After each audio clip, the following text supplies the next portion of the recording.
Hey, what's up, everybody? Welcome to another episode of the Cigars and Everything Else podcast. We are in episode 56. Yes, sir. Hey, I had to think about it for a second, D. You know, I engineered and put the right episode number in. He messed me up. We was episode back. Now we 56, man. We moving. We climbing the ladder.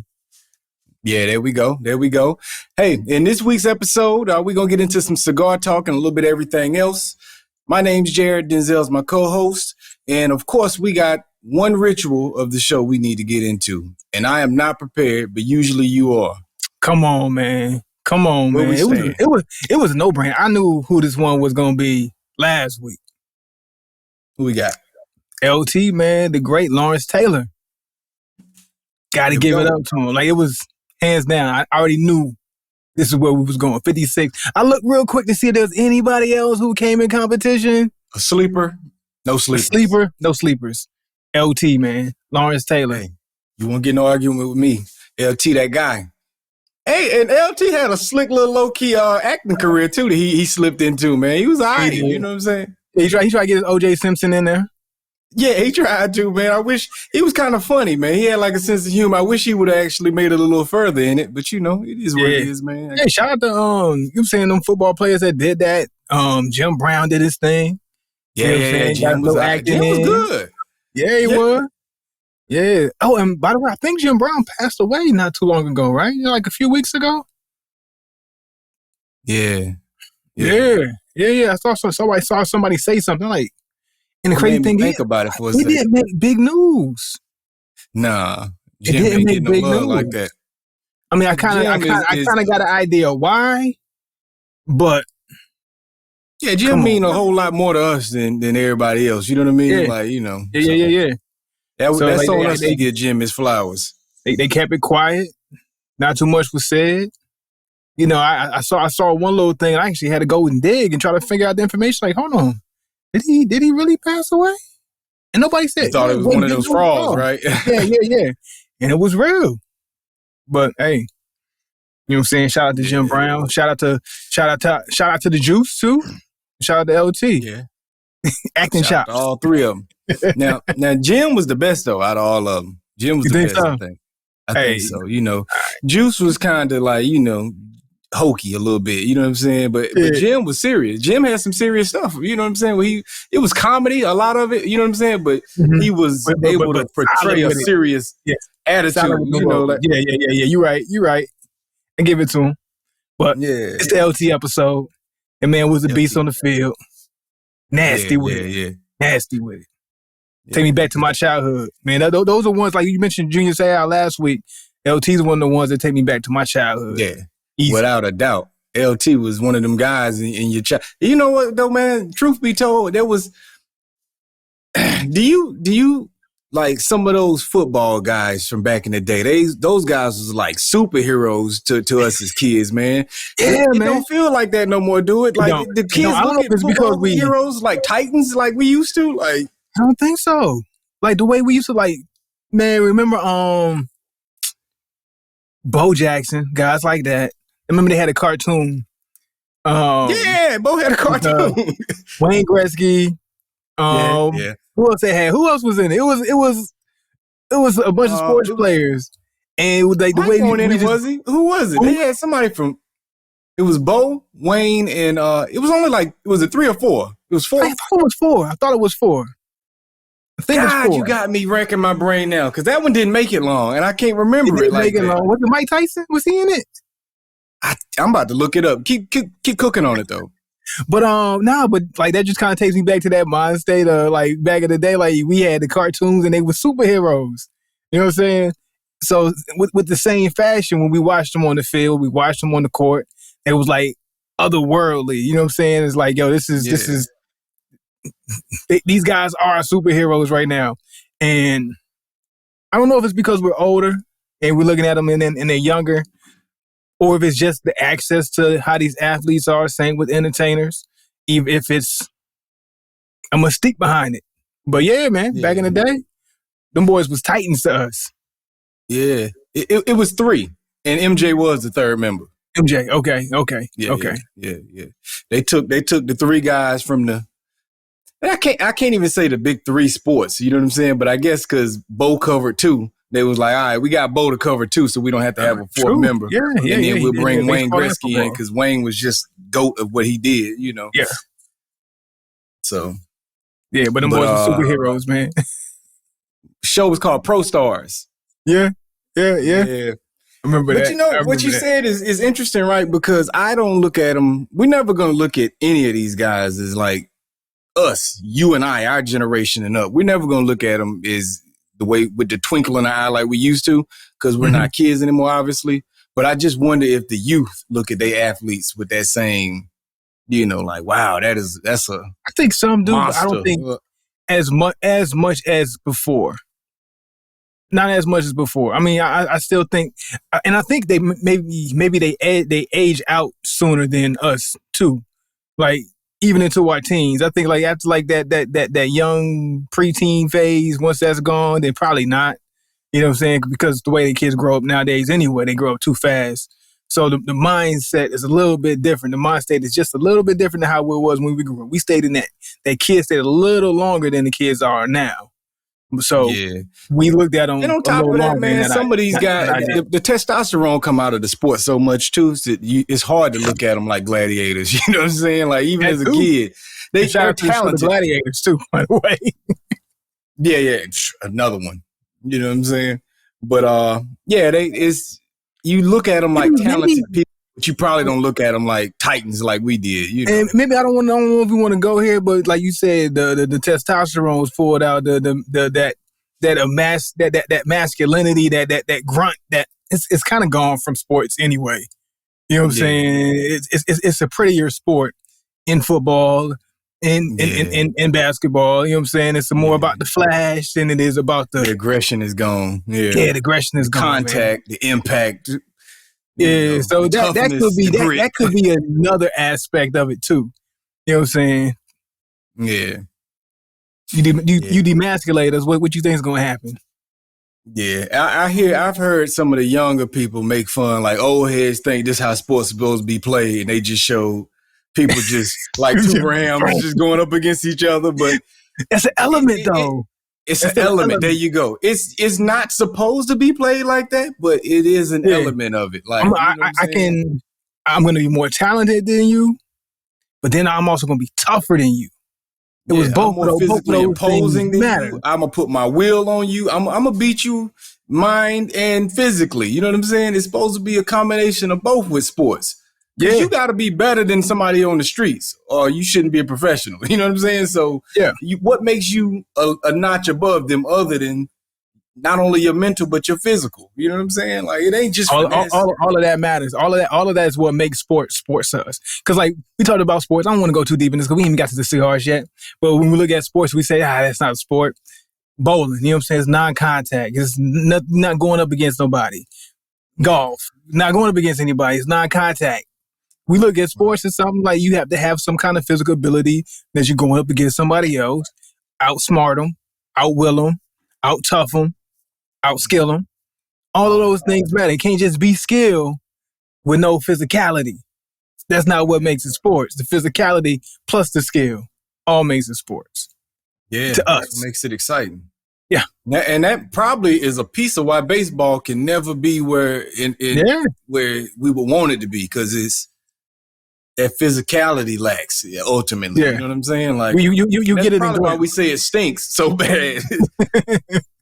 You get it in like them little glimpses. That's it. You know what I'm saying? Somebody run from one base, steal a base, you know what I'm saying? Slide, try to jump. Into one another. Yeah, and then that's it. Then it dies. The catcher get all the physicality sliding in the home. Other than that, it's nothing. That's it. Yeah. Now I think hockey still keeps it. I've seen some recent hockey fights. They still throwing hands, like as they should. If they ever change that the way they can't, that sport's dead then. But see, they just float under the radar because they ain't mainstream. You know what I mean? Yeah. Like so they're able to retain what their fan base loves. And if the rest of us, we have to go to rugby or something in order to see some good physical. Oh, let's bring rugby to the forefront. That's the sport that needs to bring rugby to the forefront. I like rugby. I like rugby. They get it in. Yeah, it's some man stuff going on in rugby. Let's see some more rugby. Bring rugby to the forefront, man. Let's do it. Hey, man, you ready to get to it? Yeah, 10 minutes later, we went on a rant. But it's cigar time. Forgive us, Sticks, and forgive us, aficionados, for not getting to the cigars a lot quicker. We should be smoking by now. Yeah, because I'm excited. I'm excited. What we got? I'll let you kick the introduction of the stars off today. Hey, let's do it. Hey, look. So, check this out. So we missed Father's Day weekend. So I treated this cigar. Happy Father's Day. Yeah, happy Father's Day. Let's not belated. Just breeze over that. I don't want to gloss over that. Yeah. Yeah. Fatherhood is very important. But so in that vein, had to get a special smoke, right? And so I treated my cigar shop journey this week with that mindset. Let me get something for Father's Day. Let me do something nice. So what we went with was forgive me if I say this wrong, Plasencia Alma Fuerte. I got the green boy. Got that green band. And what has always drawn me to these cigars, and I never stuck out and got me one, is their displays. Honestly, they have some of the best displays I've ever seen in a cigar shop. They take the cake 10 times out of 10 usually, with how they got everything set up there. Hexagon-shaped cigars, everything is just eye-catching. It's eye-catching. But then you see that price, you're like, ooh, I don't know. But we went ahead and did it. So we got this one price point. I think this one's about a $22 smoke. The reviews look good. Everything about it feels good, smells good. I'm ready to get to it. All right. And what we have here is a beautiful, I'm going to say loosely planned scenario, because it was never discussed firmly. It's just something that kind of fell into place the way that it did. Yeah. But yeah. Today will be the Plasencia. Plasencia? I don't know, man. We gotta Plasencia. Plasencia, Plasencia. I don't know. Plasencia episode, because I have an Alma Fuerte also. So which one? I got that black boy. So I got the 1865, but it's box press. You got the box press. Okay. Mine's kind of box press, a little bit, slightly box press. So I got the 1865, Colorado wrapper, Nicaraguan jalapa, and Nicaraguan origin. Yeah, binder and filler, through and through. Yeah, mine says Nicaraguan wrapper and Nicaraguan origin also. Yeah, I don't have nothing special on the actual band other than Robusto, so I can't even give no additional information on it other than the size. Robusto 5 1/4 and 52 single. If you want to know specific specs, if you nerd out like that, but that's all I got for you. So I do want to give you your credit. After I saw yours, you showed me yours. I'm like, you know what? That's the go. That's what we doing. Like I didn't go in there with the mindset of that's what I was going to pick up. But once I saw that display, and then I saw that what you had, you like, you know what? We can do this. We can do it. I like it. Yeah. Mine was around that $22 mark also. But mine was by accident, without a doubt. I did not. I thought I was getting about a $16, $17 stick. And, I just... You saw that final bill. I sent you like 3 sticks, and that was one of them. And as I started calculating, everything had a actual price tag on it, but the Plasencia. And I'm like, okay, 14, 16. How did we end up at this total price? I'm like, man, because... You had to go back and look. I had to look. It should have been $30-some, you know what I'm saying? I'm like, what's going on? So that's how we got there. Nice straight cut, by the way. Yeah, I went with the straight cut too. I'm going ahead and toasting mine with matches. Likewise. I'm going to use a few. I'm not pressed to be a one match light today. I want to get it toasted right. I'm notorious for the bad burn, so I want to treat this one right. I want to get my burn just right. I want to get my toast just right. So you going to go indirect contact? Yeah. Or are you straight on to the stick at this point? No, indirect, but not too far away. Mm-hmm. Now, we always assume that the people, I'm going to do the same thing, and this match is about to burn out, so I'm going to get a new one, but we always take for granted that our listeners are more experienced and right there with us.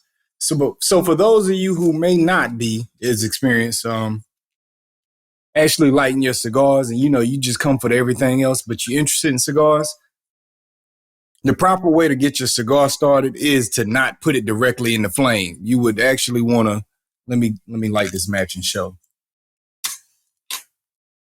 For those watching the video, you don't want it directly in there. You want it about that far off where it's almost touching.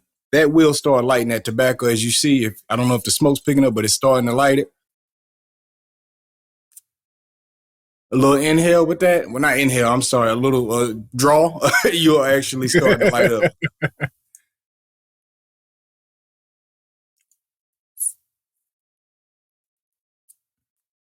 All right, we got some unevenness already, so I'm going to go ahead and correct this right now. So real quick, we mentioned the price points of these cigars. So I ran into Davidoff at the shop. Mm-hmm. They had $115 stick in there. And they looked like they were selling. They had some empty spots. And I'm telling you, I was tempted to, not necessarily tempted to pick it up, but tempted to consider it at some point in life. Mm-hmm. You should consider it at some point in life. Special occasion, talking to the guy at the counter, asked about the cigar, like, man, that I saw y'all had a Davidoff $115 stick in there. And mind you, it's not the most expensive cigar. There's definitely a bunch of cigars that come in that price range or higher. But this is my first time actually seeing the price range of that in the actual cigar shop, like right there on the shelf, open, ready for the taking, right? Not nowhere fancy in Vegas inside a casino with a cigar shop or something like that. Yeah, or something like that be in a case. You know what I'm saying? In that price range or higher, it'll be in a case off to the side, behind the counter, whatever. You got to ask for the special to get that. You know what I mean? Mm-hmm. But I'm like, man, and like they're selling? It's like, yeah, they definitely are. I smoked one a couple weeks ago myself. And I was like, what in the world? At what point does, you know what I'm saying, do you feel like you need to have a cigar that costs that much or higher? It's like, hey, man, it's the right moment, that right feeling, that right environment. He said, that's what you're going to want. I smoked it. Man, that thing smelled like money. You want to feel right in the right environment? That's what you want. It's like, man, you might be right. Hey man, you just say you ain't signed a contract big enough yet. That's all, man. When you get there, you'll want to celebrate it. Hey, boy, give me one of them Davidoff. Which one? No, not that one. That one right there. But man, I would love to get to that point in life, get to that moment, have that occasion where I'm smoking something of that grade. Just a couple of times. We always say that you can find a good smoke under $10, around the $10, $12 range. Of course, we smoked them all and have some really, really great smokes ever since then. And give me just a second. Hey, I'm gonna tell you like this: you don't want no $10, $12 smoke on the yacht while you celebrating a $500,000 deal. You know what I mean? You just don't want to. You don't want that, man. So for me, I get it. I'm not going to argue with it. I understand why Davidoff is necessary at that point in time. It's going to be certain times when you on that yacht, you need the Davidoff $100 stick to celebrate that 6-figure deal you just signed. You know what I mean? Yeah. That's what you do. And you know what? Like, you can leverage that desire to get you to that point, to say, you know what, this is something that I want to do, to push yourself to get to a point, to sign that kind of contract, to make them kind of deals, to make that kind of move, to get that big payday, to say, hey, look, $115, no problem, let's do it. I need that good smoke to go with it. Let's ride. Yeah, man. I mean, shoot, you think about it. The Class A, you can't have the Class A with just no $8 stick, man. You know what I'm saying? You got it's certain events and certain sticks that go with certain liquors and certain lifestyles. You know what I mean? Yes, sir. It's only right. And I wanna let me get some background on Plasencia, man. That I want to get on this before I forget about it because I saw this.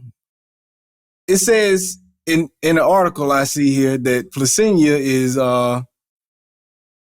responsible for several brands because they are the factory where a lot of these companies get their cigars from and they tobacco from, including Gurkha, Rocky Patel, Five Vegas, Romeo y Julieta. And that's just a few of the big names that go through this particular manufacturer. Okay. Now I don't know what order Gurkha's requesting from them, but they need to pick out a different set of leaves. But Rocky, Romeo, yeah. And you know, Five Vegas is a sleeper. Five Vegas is good. I just ain't had one in a long time. I like Five Vegas a lot. I just totally forgot about them because I don't think I've ever had it. I don't think I've ever had it. I had like 5 of them. You know, somebody sent me like one of the little packs and stuff like that. They gifted me that, and it was nice. I enjoyed it. Really good stick. Really good stick, man. And I don't know about you, but this is very pleasant. You know, I haven't even bothered to figure out what's pleasant about it, but it's pleasant. You just know it's a pleasant ride. You know what? It's almost the same for me. That's kind of where I'm at too. It's just off the first light, first puff. You know, I wasn't even thinking about, hey, what's standing out? What am I liking? I'm just enjoying the ride. Like as soon as I lit it, puffed it, and got going, it's just like,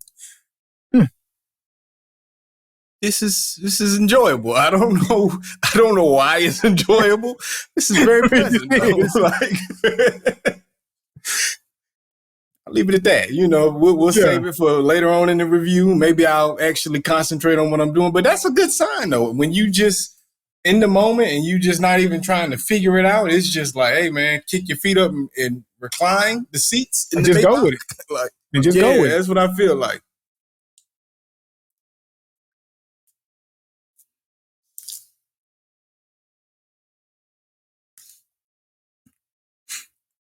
Yeah, I can't. That's very well blended. Nothing is jumping out. I'm gonna have to. Nothing's jumping out. You know, I am definitely getting some really good cedar, almost to a sweet point, but not like sweet where you know what I'm saying, like we talking about Fat Bottom Betty sweet or anything like that. But just a hint of subtle sweetness on top of the cedar.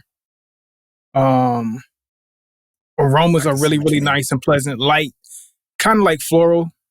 It's just not strong on earth, but it's there. It's a nice little undertone.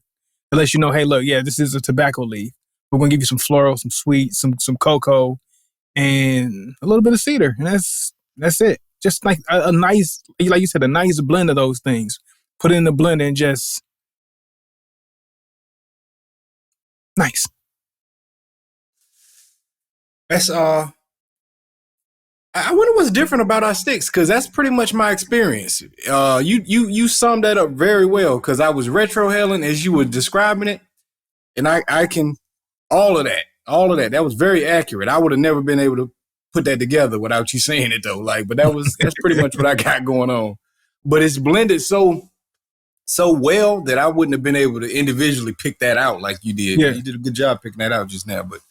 Yeah, that's the same thing I got going on. Why the difference in band? I guess they switched the band up for the. Well, yours is different. I got a box press.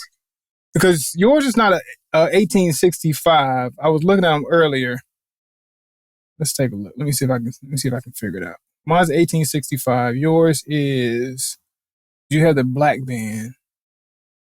No, yours is 1865 too. Option number 4. Yeah, it's just a different option of the same thing. It looks like your profile is a little stronger.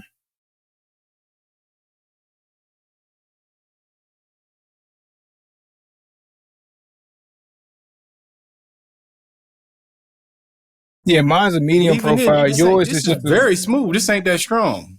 But I don't know how smooth yours is. Yours could be even more dialed back. Oh, mine's a Colorado. Okay. Yeah, mine's a Colorado wrapper.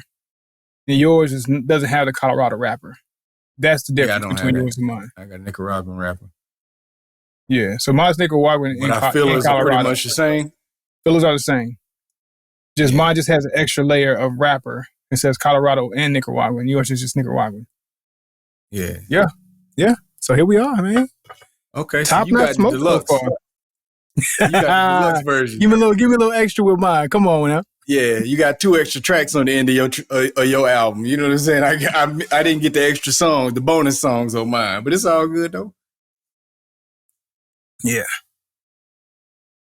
But yeah, man. So let's get into some everything else, man. Mm-hmm. So a little bit of sports. NBA Finals just ended, and we're watching Denver celebrate. Shout out to them, right? Mm-hmm. And they're asking, what's his name? Jokic. Hey, so you ready for the parade?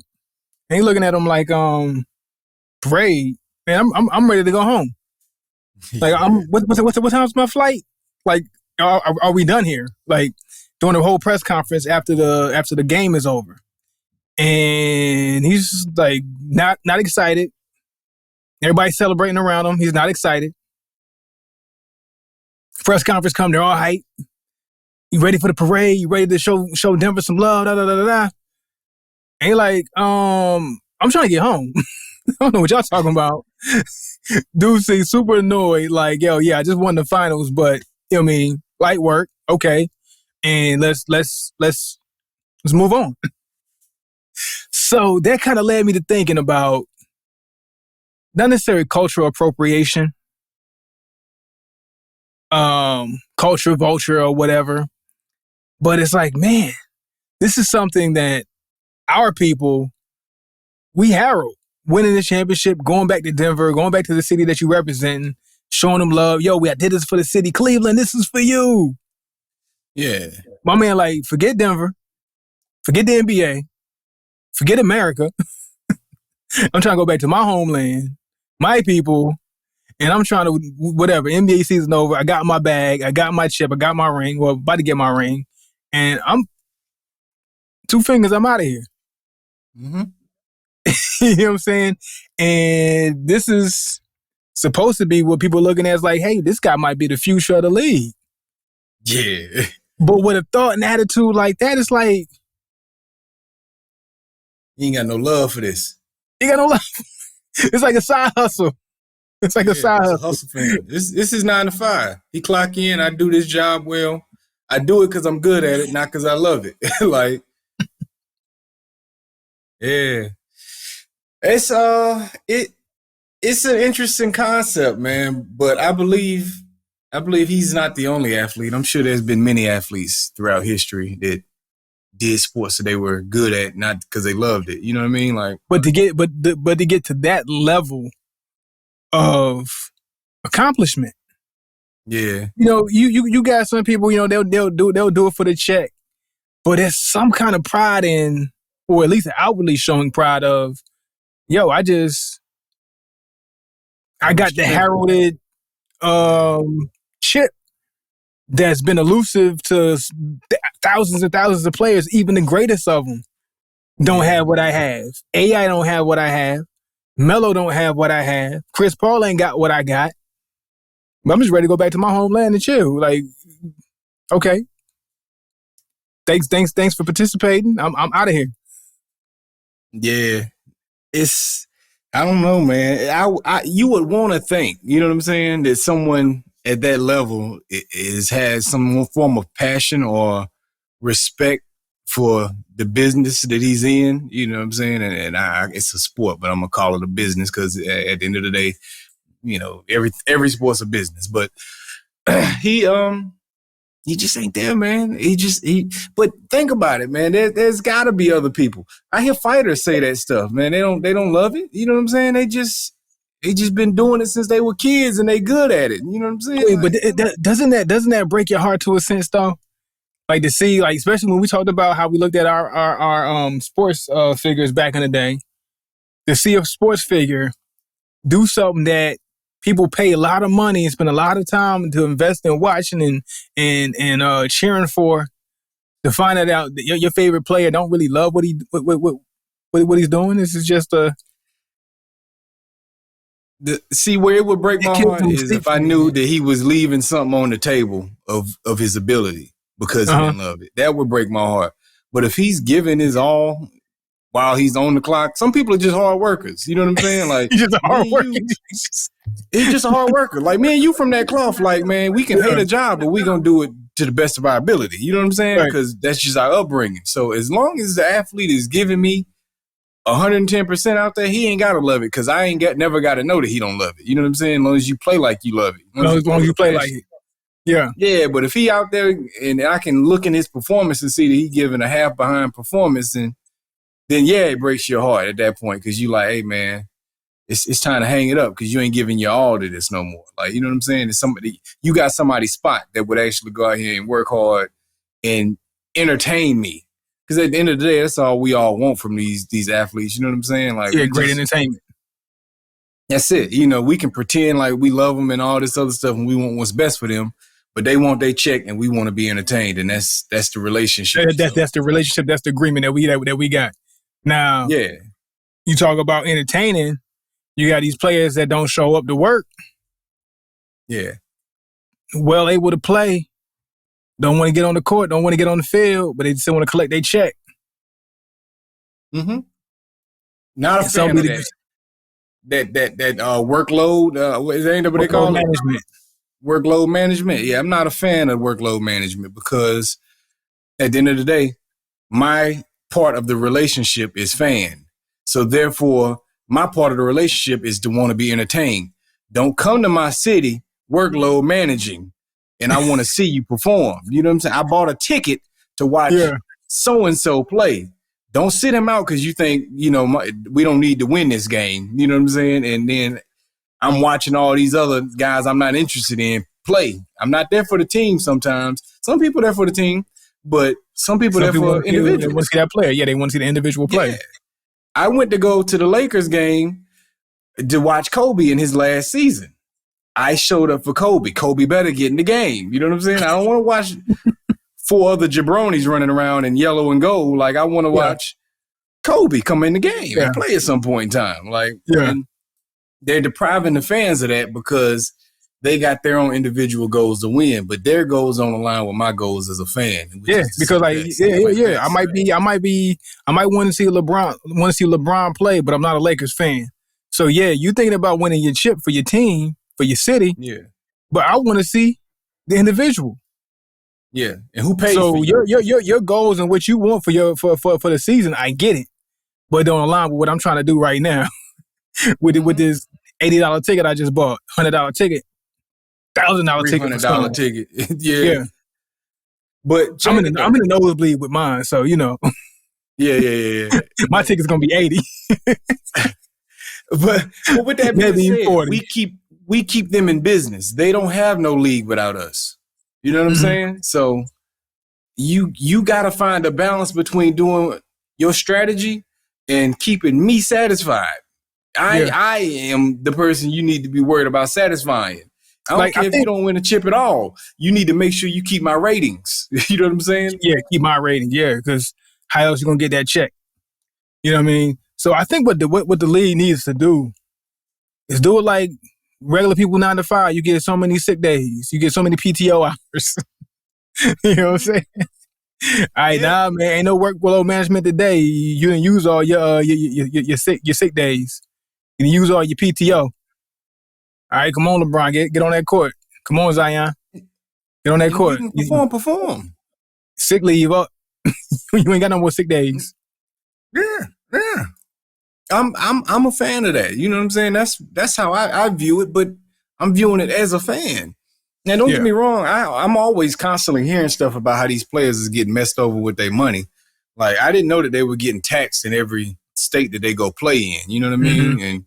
And I heard that KD said when you get the KG, Kevin Garnett, he said something in an interview where he was talking about if you get a max contract, they're going to you have to give 10% back to the owners. And he was like, this is stuff they don't talk about in the league. So not only are you paying taxes in every state that you go play in, you're also giving 10% of your contract back to the owners if you get a max deal. So these guys they're getting it rough financially. And I know they like, hey, man, you working me this hard, man. I ain't about to work this hard if I ain't got to. I ain't even getting all my money. But at the end of the day, your money is still better than it's ever been historically, and it's still a lot of people 90% of the 90% of the country. Yeah, there's a lot of people in the world that do what you do for free. You know what I'm saying? There's kids up north that's shoveling snow out of their driveway to go do what you do for free, just for the love of it. So even if you come out with 60% of your money, which this is a sticky conversation to get into because I'm telling somebody, even if you get 60% of your money, you should be happy. I can't tell them because I'd be mad if 60% of my check came back. Yeah, but I understand your madness, but on the bright side, still look at the amount of 300 million is a lot of money. You can live quite well with 60% of 300 million. You still collecting a nice check. So I get it. Mm-hmm.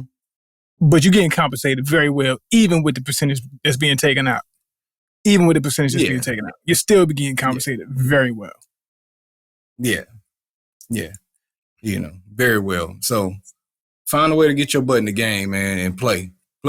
You got a short career. It ain't gonna last long. You know what I'm saying? It might feel like it is, but everybody ain't gonna get the LeBron career. Most don't. If you get 10 years, you had a nice, long, full career. Yeah. I saw Kobe because I always get these Kobe clips and stuff, and I'll be watching them a lot now. But Kobe was talking about he realized it was time to retire when he went to go play a game, and he looked in the rafters, and everybody he came in the league with was already up there. He said, what am I still doing here if all these guys has already made it to the rafters already? And that is the sign of an extremely long career because most of them guys had nice, long, full careers. Yeah. And it won't but probably 12 seasons. 12 years, yeah. 12 years go by like this. Yeah. I've been smoking cigars over 12 years. Felt like 3. You know what I'm saying? It's going by like that. Like, yeah. So, you know, get in the game. It ain't going to last long. You know what I'm saying? It's a minor sacrifice to have the rest of your life, man. But and be set up for the rest of life. You retire, come in at 21 for some of these guys, 20, 18, 19, 23 at the latest. Rock out till you 35, go home and you chilling. Come on now, show up. Yeah, just show up, play hard, make sure that you keep us fans entertained, make sure you selling merch, you know what I'm saying, and make sure somebody want to see you and then be seen. That's the business. Then get out. You ain't never got to be seen again. From 36 to 80 is the rest of your life to you. Yeah. Go play with your hundreds of millions of dollars. Y'all life. But why you can suit up? I need to see you suit up. That's my gripe. That's my gripe with that. But hey, much power, much love, and much power to the Joker if that's what he want to do. You know what I'm saying? You want to show love to the game, show love to the chip. It is what it is. Hey man, and speaking of him, that's the new king of the league. That's the new king of the league, man. That's the new king of the league. Yes, sir. Look, LeBron still played, I'm telling you. Huh? LeBron still played, don't he? LeBron ain't the king of the league right now, which is another problem. LeBron has never been the best. Right? Has LeBron ever been the top dog at any point? He's questionable. It's very questionable. It seems like he does. On the surface, it seems like he's run the league for so long. But he's always sharing it with somebody. He's always a 1A and a 1B. At any point in his career, you can always look at it. There's always a 1A and 1B with him. He's never been definitively that guy. Yeah. And look who he gave it up to. Jokic. Now, the big critique on Jordan was all these white scrubs he played against. And then you get this rugged white guy from foreigner that takes over your league while you still he just comes to work with a lunch pail and go home. Blue collar guy took over your league. come to work with a lunch pail, put in work, and they go home. Like whatever. All right, clock in, clock out. Now get this though. I'm bringing this up just to poke the finger at all these people that make fun of Jordan and argue LeBron. But truth is, I like the idea of this guy Jokic because it might point the league in the right direction. You know what I'm saying? Like just that guy in his style of play, if he can get that hot again, great. You know what I'm saying? He's gonna shift the league back to what it used to be, or close to it, a resemblance of what the league used to be. Because you can't live in that. Yeah, you can't live and die by that 3 anymore. We've seen it. It. All those teams that lived and died by the 3, that's not going to win against a team that's centered around a Jokic type. Yeah. It's not going to work. It's not going to work. I'm very happy that he's having his success. He is a blessing. You know what I'm saying? Like, I'm teasing, but shout out to him. He is necessary for this sport, or it's going the wrong direction without him. You know what I'm saying? Yeah. So, that's my old head rant on that. Hey, I don't know if we're ready for the midway review, but let me just tell you this. I am a big aroma guy when it comes to cigars. And let me tell you this. I don't know about you on your end, but I don't have the thickest, creamiest smoke or whatever.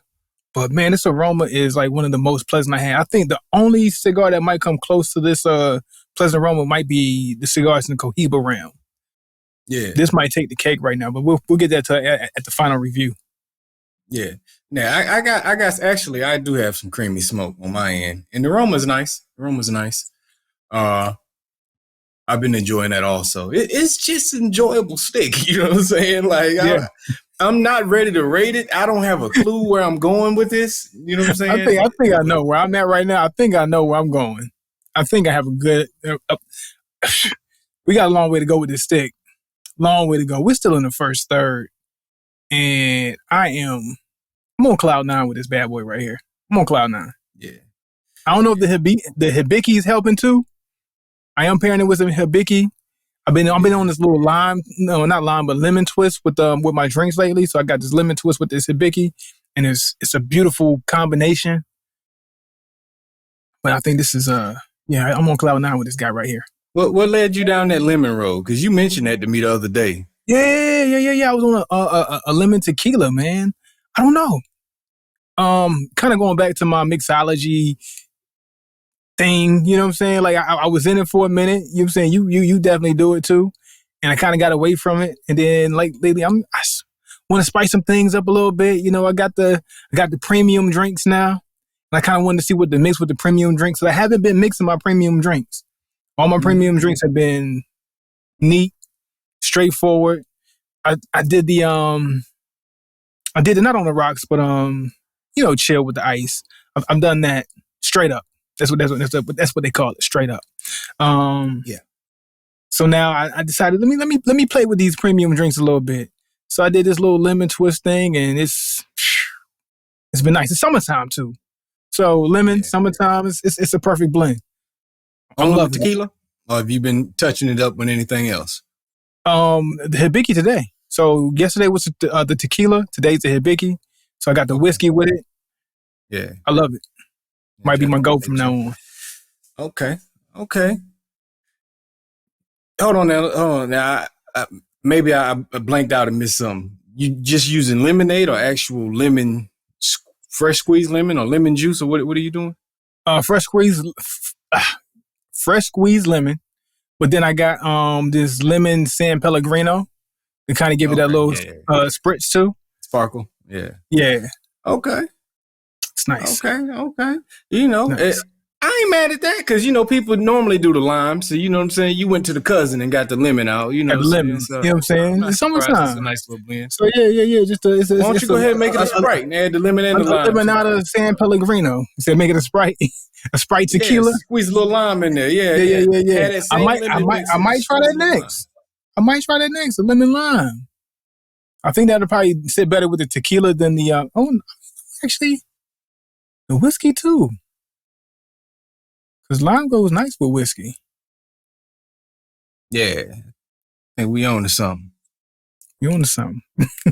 I'm gonna try that a little bit later today. Yeah, if they hit, let me know. I need to come back and mess with that. Yeah. Hey man, I want to talk about something though, real quick.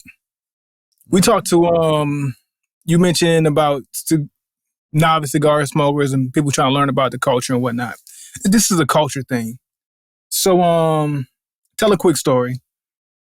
It was earlier this week. It might have been like Wednesday or something like that. Tuesday. I go to this park downtown DC and I bring my cigar. And I'm sit by the water, smoke a cigar. I get out there, look around in my car. Man, I forgot my lighters. I ain't got no matches, nothing. So I leave the cigar there. I'm just go for the walk. I'm gonna just walk the park. And I'm walking. Then I see this gentleman sitting in his car, older gentleman sitting in his car, smoking a cigar. And I stop in my tracks. Hey man, you got a lighter? Yeah, I got a lighter. It's like, man, I brought my cigar out here. I was like maybe a half a mile away from my car as I'm walking. So like, I'm gonna be right back. I'm gonna go get my cigar. I'm gonna be right back. So I head back to the car, pull up, get out. He gets out, greets me, hands me his torch. And we sit there and we talk for a good hour and a half. And if anybody knows me, I'm not a roll up on you, talk to you for an hour and a half kind of guy. It's not who I am. It's never been who I've ever been in life, right? But this older gentleman, myself, two strangers. The idea of perfect strangers coming together in the cigar culture is like one of the most beautiful things I've ever witnessed. And just earlier this week was just a testament to that. Just the fact that I didn't have a lighter. I roll up on this random guy in an area that's not so friendly. You know what I'm saying? It's not like one of the deep South states where everybody's just family and just speak to each other. Yeah. Nobody talks to anybody out here, right? Randomly. But I run up on him. I hit him up. And we sit there and we talk about everything under the sun. We talk about cigars and everything else pretty much. And it was just a beautiful moment when I'm sitting back in the middle, midway through the conversation, like, wow, this is the culture, man. This is the culture. Yeah. This is why we love it. Right. Yeah, that is without a doubt, for any of the novice people, anybody that listen to the show for the everything else and not the cigars. If you considering it, if you ever watch us and it looks tempting to grab a cigar, that's what you're going to get once you start doing it. You're going to be very welcomed in. It's not going to be no situation where it's uncomfortable. It's one of the best cultures that I can say I've participated in, man, because everybody welcomes you with open arms. It's nothing but love. Yeah. I ain't never seen no argument inside no cigar shop. I ain't never seen nobody fussing. I ain't never seen nobody not be willing to help or do something nice for you, pay it forward, gift you, all these things. I went to a shop to pick up my cigars for the week to smoke probably about 3-4 weeks ago. And there was a guy in there and he was just walking around with his wife and he was kind of saying, I don't know what I'm doing. I'm a beginner. I don't want y'all judging me and nothing like that. And the guy that was helping him was like, hey, man, you ain't got to worry about none of that judgment. We don't do that, and I was just like, hey, man, he ain't lying to you. That ain't what happens around here. Don't nobody care about that. People want you to love what we do. Like, you know what I'm saying? So you ain't going to get judged. You're just going to get a lot of people excited to help you. Like, now if you go to a wine shop or a liquor store and go into their cigar area, you're not gonna get that. You gotta go to where the actual cigar. You gotta go where the cigar lovers are making a profit off of cigars. But yeah,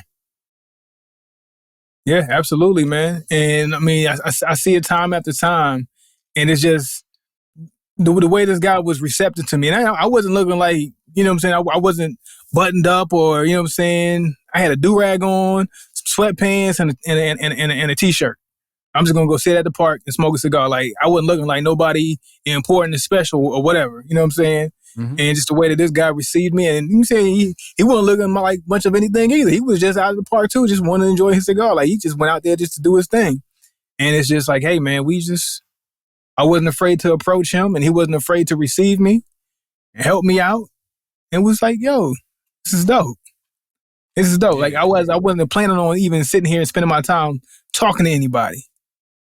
And if anybody knows me, I don't You know what I'm saying? Just didn't talk to anybody. But it was one of those moments, man. It was real dope. So that's the culture. Cigars is a brotherhood, and we'll say sisterhood also, because there are a lot of aficionados. Yeah, we talked about that too. Yeah, we talked about that too, which is a real cool point to make. Was he's an older gentleman. He's about to get into his second marriage, right? And his fiance doesn't particularly love cigars as much. You know, he understands, hey, he loves cigars. He got to do what he got to do. He's going to enjoy it. And he likes to go to the cigar lounges. And we talked about how, you know, he's like, no, I'm not going to the club. We're going to the bar and seeing women and this and that. And I'm like, yo, man. And they're like, there's women at the cigar lounges. Beautiful women.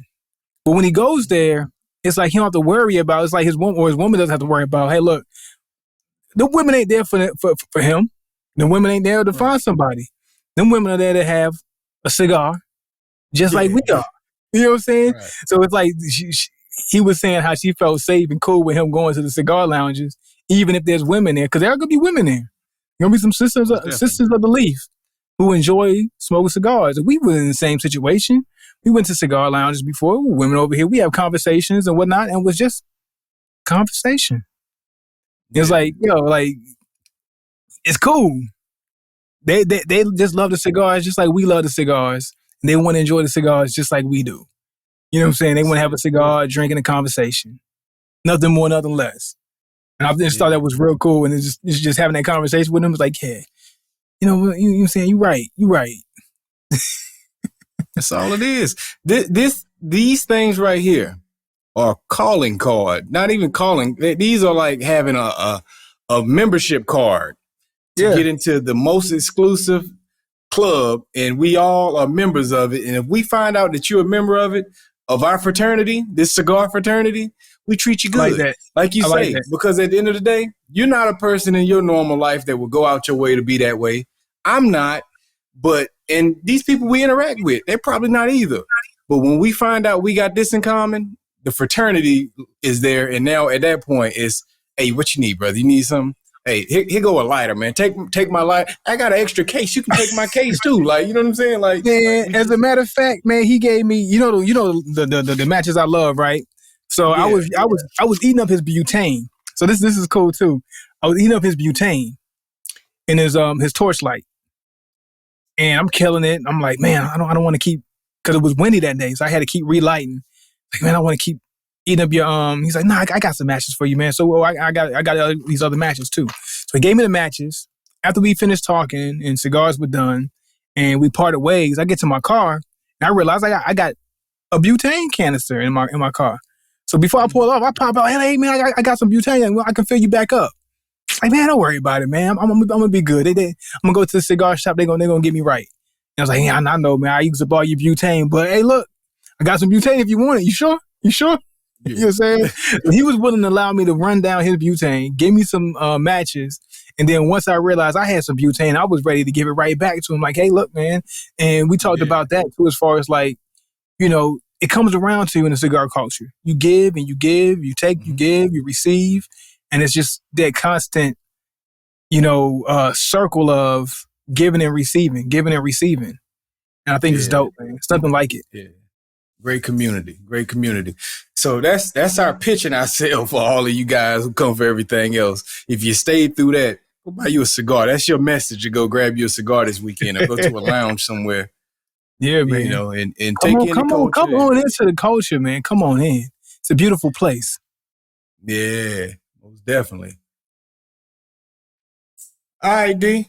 I think we've been putting this off long enough. Are we ready? Are we ready to really give our feelings on these sticks here? Because I still don't have a definitive answer, but I have a definitive feeling about it. You know what I'm saying? I don't have the words, but I have the feeling. So that feeling is all you need. That feeling is all you need. I think with that feeling, it's going to lead you to the right, the right words, man. You got it. Because if your smoke is anything like my smoke, the feelings ain't going to lead you wrong. Okay. You want me to go? I'll start first. All right, here we go. Because you did a much better job with your words, so it's probably best that you get the end because I don't know if I'm going to do good with my words. But for what I've experienced has been pretty much some of the same things you said in the beginning with the cedar. I picked up on like some type of cocoa. I picked up on, I had a creaminess on mine. And actually, as I'm going into this next area, I mentioned the cocoa. This is starting to kind of get a little more richer. Some of that cocoa that I was picking up on is in the part of the stick I'm going into. It has been, I wouldn't quite say toasty, but it's something to kind of give me a little bit of that in there. It was in the beginning, right off the top, it was like a little bit of almost, I don't know, it was smooth, but there was a point where it felt like there might have been like a little bit of a slight zest in there, but it was very subtle and everything was so well blended.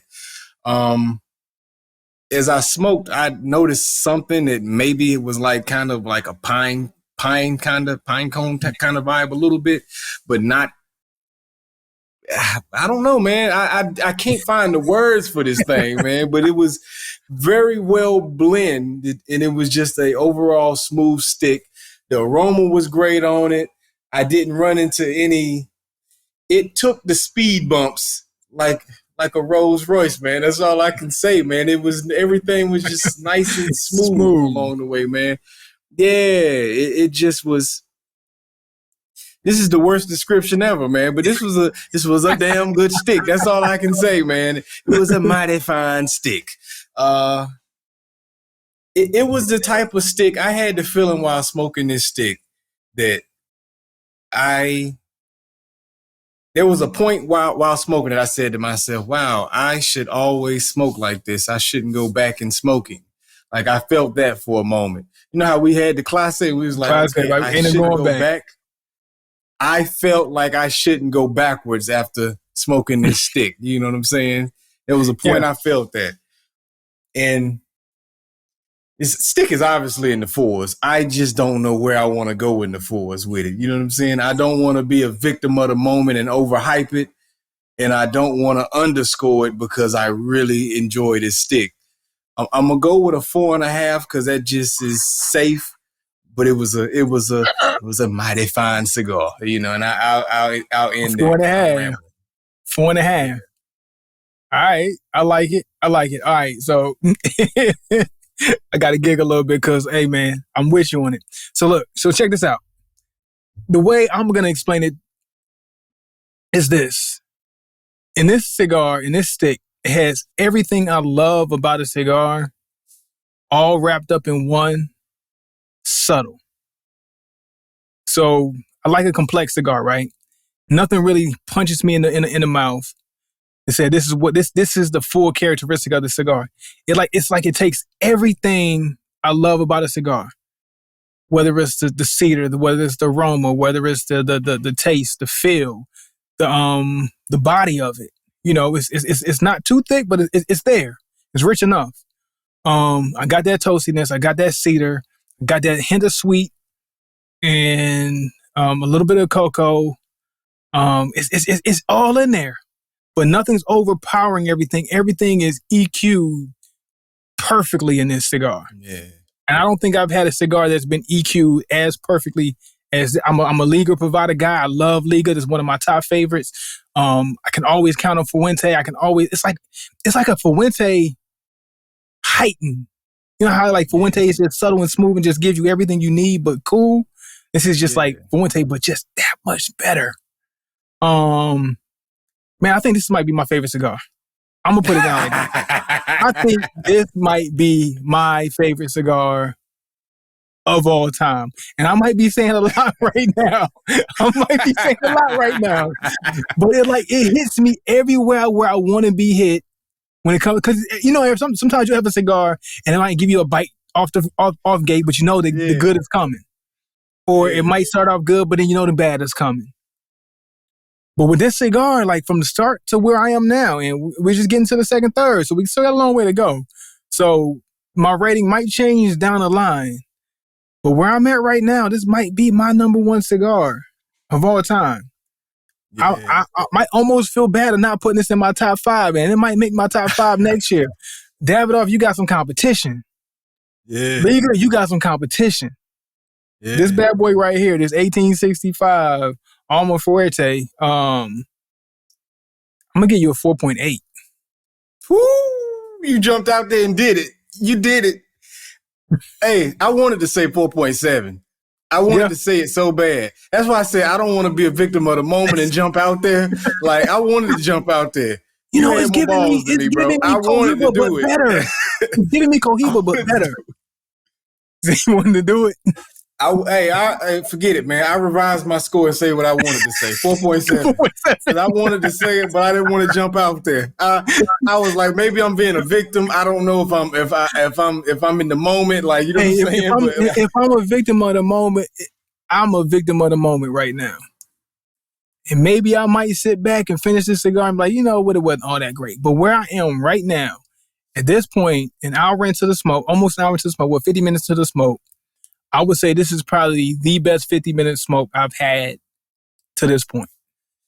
Yeah. Yeah. You're a bad boy. It's a bad boy. You know what I'm saying? It's real, you know. And here's the thing. I didn't have the heart to say it, but yeah, it's real. This is coming from us. We have no cigar bias. We have our favorites. And this particular stick, you know, you picked it up. I don't know, like, if you intentionally went to go and say, hey, this is what I want. But you picked it up. Accident. I thought you picked it up. And he's like, you know what? I always kind of wanted to try them. Never had them before. Never had any idea of whether they're going to be great, whether it's going to live up to their price expectation. Nope, none of that. And if y'all have been rocking with us for at least half of these 56 episodes, y'all know that we are straight up when it comes to our reviews. And if a cigar is not that, we're going to say it's not that. If we said a cigar was bad in the past and we say, you know what, it could have been user error, it could have been the way we kept it and we did wrong by the cigar, okay, we need to relook, we need to revamp how we look at this cigar, or yeah, that cigar was terrible. Unbiased as it comes. This cigar, man, hey, it's like I'm on cloud 9. I'm still on cloud 9. I might be on cloud 10. Yeah, it's not the Hibiki talking. Fine stick. It's a good cigar, man. And no, I didn't go in with the intention of buying this. I never even considered. This is my first time smoking this also, and I never considered buying it. I didn't think about buying it that day. I just knew I wanted to try something that I hadn't tried before, and I went in with that intention. Let me go grab some sticks, some brands that I don't typically go towards. Yeah, it was at the door as soon as I walked into the humidor, and I was looked over. I'm like, man, I see them around. Let me try them. But I didn't even know the price point was in the 20s. To be honest with you, I thought it was going to be like a $16, $17 stick. Yeah. I had an advantage over you because I actually shopped for it, right? And you saw I picked up another one that's priced a little bit, price half of this particular stick. And there was some that went even higher. And of course, their displays were so nice. So I would say that this lived up to the display expectation, the price expectation. It lived up to, and I don't hear a lot of hype around it. So we're not even basing it off any hype. Yeah, I see the displays, and the displays are nice, but quiet as kept. I don't hear a lot of conversation about it. Yeah, mighty fine stick. In the words of Jared, it's a mighty fine stick. It's a mighty fine cigar. You know, like it needs more hype. You know, but I guess we'll be on the hype train from now on, pushing that. And I'm curious of how your other one is going to turn out. Me too. Now, yeah. Because let's see if it's the brand or if it's just they rolled up a nice stick on this one, you know? Yeah, because, hey, man, if I can get a feeling that's close to this for half the price, it might take up half my it's going to live in your humidor at that point. My father's, and forgive me if I'm saying you wrong, Plasencia. Yeah, that Alma Fuerte. You're in my humidor from now on. Even at $20, if the other one don't live up to what I wanted to, even at $20, like you said, I might not be going back. I'm gonna have to revisit this one. You know what I'm saying? It's gonna be one of them ones I revisit. You know what the edge was when we first started? How we always would go get other sticks and then double back for an edge in the mix. Yeah. This Plasencia, this Alma Fuerte could be that. You know what I'm saying? Like where it's just a double back. You know, I double back to go get this always in the mix pretty consistently. But yeah, cause she nice.